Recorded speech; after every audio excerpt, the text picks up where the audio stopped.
Hey everyone, it's Kino here. Thanks for joining me in my kitchen here in Miami.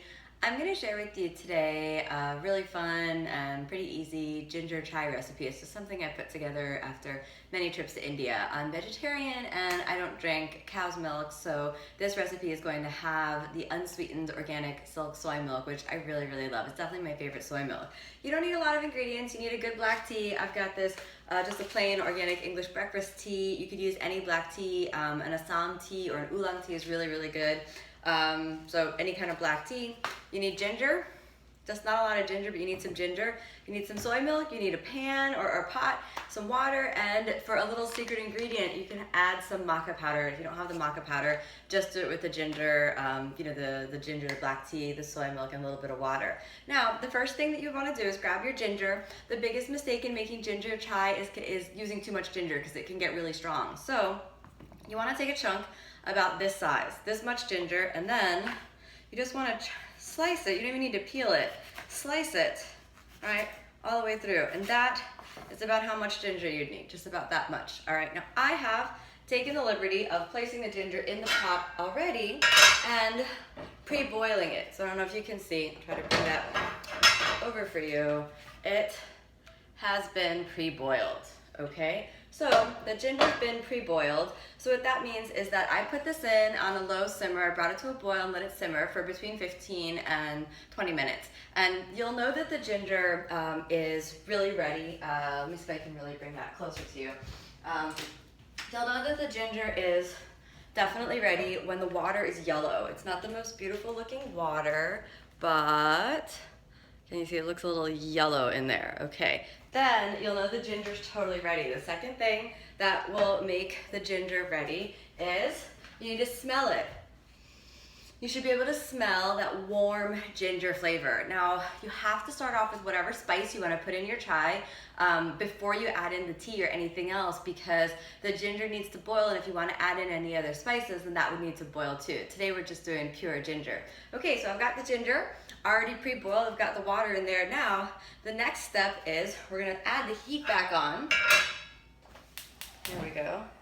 We add the heat back on, making sure that everything's warm, not full heat, just a good amount of heat. Then some tea. How much tea? This is another mistake. Some people will use like a huge amount of tea, but you want to think about how many cups of tea do you want to make. Today I'm going to make about 4 cups of tea, so you would want the equivalent to maybe, I would actually use about 3 tea bags worth. So if you use more than that, then the tea it starts to get too black. All right, so let's go ahead. I'm going to feel it out by the hand, and that's going to be about 1.5, and then try it again, and there we go. That's enough. I don't want to, maybe a little more. Of course, if you want it really strong, you can make it warmer. Now, I like to put the tea right in, wait for it to get going. All right, I'll put the top back on. You do not want to bring the tea to boil. That's really important. You just want the tea to warm up. The same thing with the soy milk. I don't like it when the soy milk boils either, so we just want everything to get in there and just kind of melt in together. Now, we are going to use a spoon or something to stir it around, which I have not gotten, but I will get for you right now. Okay, so we'll just check on that again, give it a little stir. Now the tea is starting to take the color of the water, so the tea is now coming in and it's making sort of a darker color. I'm gonna let that sit there for just a minute, and as that's sitting there, you don't need to steep it for very long. I don't like to steep tea for too long, otherwise it gets that sort of dark and bitter flavor. Now, we're gonna add the maca in. How much maca do you wanna add in? Why am I adding maca? Maca makes almost like a caramelly, kind of rich thickness to the whole chai, and I really like when the chai, just has this like really rich, cozy, comforting flavor. So, as the tea is in there steeping, right, I'm gonna bring it down even more just to make sure it doesn't come to a boil, okay? About one heaping teaspoon, all right, so like 1 teaspoon. Mix that up in there, make sure it fully dissolves. At first it may be a little clumpy, but just keep stirring and maca will completely dissolve. All right, now the secret ingredient maca you can't always get in India, but you can always do it again, like I said, just with the ginger, and that's quite good enough. Then once the maca starts to dissolve in there, you'll see the little clumps start to sort of melt in, and the warmth is gonna help that happen, and just keep stirring and stirring. Then you're ready to add the soy milk. Now, it depends. I'm gonna turn the heat off now because it's getting kind of warm. Shake up your soy milk, right? And if you don't like soy, then you could totally use any of the other brands, or any of the other kinds of milk, like cashew milk or coconut milk or something like that, or almond milk. And I just happen to really like the unsweetened organic Silk, because A, it's unsweetened, and B, it's organic, and I think it has a really creamy texture. Okay, now you're gonna add it in until it turns to a creamy consistency.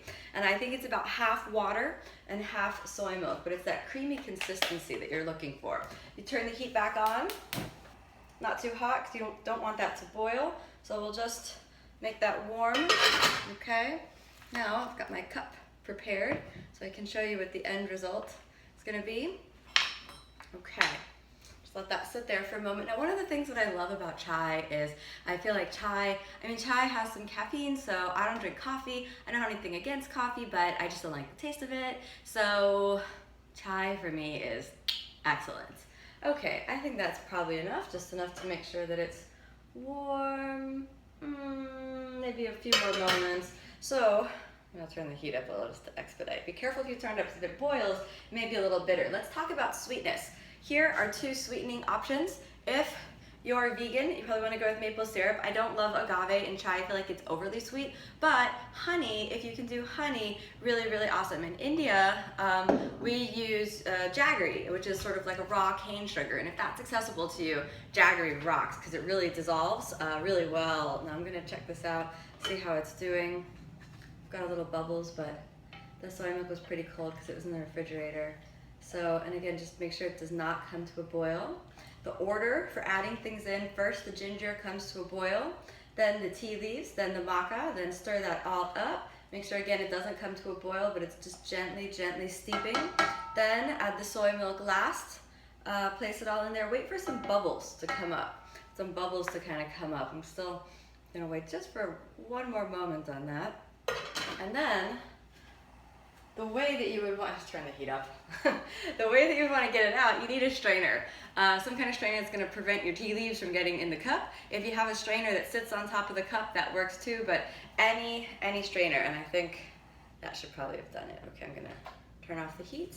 Now the problem, like my biggest problem, honestly, is the process of getting the chai out of the pot into the cup, right?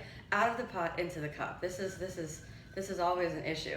Now, I'm gonna use something else here, which I should have thought of before, but I just thought of right now. You can pick up the pot, but Lord help me, I don't trust myself for picking up the pot, so you can just ladle the chai out and slowly transport it over, moving through the tea strainer. Now, you can see the color, and just take a look at the color of the chai. It should not be very dark. It should have this creamy consistency. Let's ladle one more cup over. It should have this, again, this creamy consistency. There we go. Okay, maybe one more. It's a big cup. It's a giant cup of chai. One cup. Oh, I wish you could smell it because the maca really adds this whole other level to the chai. Now I'm gonna try it unsweetened, and I'll bring it over to you so that we can take a look at the chai together. So, see if I can point the phone a little bit down, and then you get a view of the chai. You got a view of the chai, super good. Now, I really love the chai, I gotta say. So, it's warm, so you might not be able to drink it right away, so you can blow in it, but I can drink really hot liquids. I don't know, I've always have been. And that's awesome. So you might want to taste it at first, and you might think, let me see if I can add some honey or some maple syrup. I'm gonna have it without any sugar today because it just tastes so awesome. I feel like the maca adds this caramelly flavor so that you don't really need, you don't really need any sugar. So now let's talk about how awesome it is to be able to make a totally plant-based chai. So Silk Soy Milk is sponsoring Meatless Mondays, and I've been vegetarian for, I've been vegetarian for like 15, 16 years, and I feel like my life definitely changed, and I practice yoga every day, and I think that it's just really good it's been really good for me anyway, and I became vegetarian out of a moral and ethical commitment to live a more peaceful life, and being able to have, accessible plant-based products that are organic and, good for your body and good for the planet are just really, really awesome. So I hope you enjoyed this Ginger Maca vegan chai, and I hope you have a beautiful day. Bye, namaste.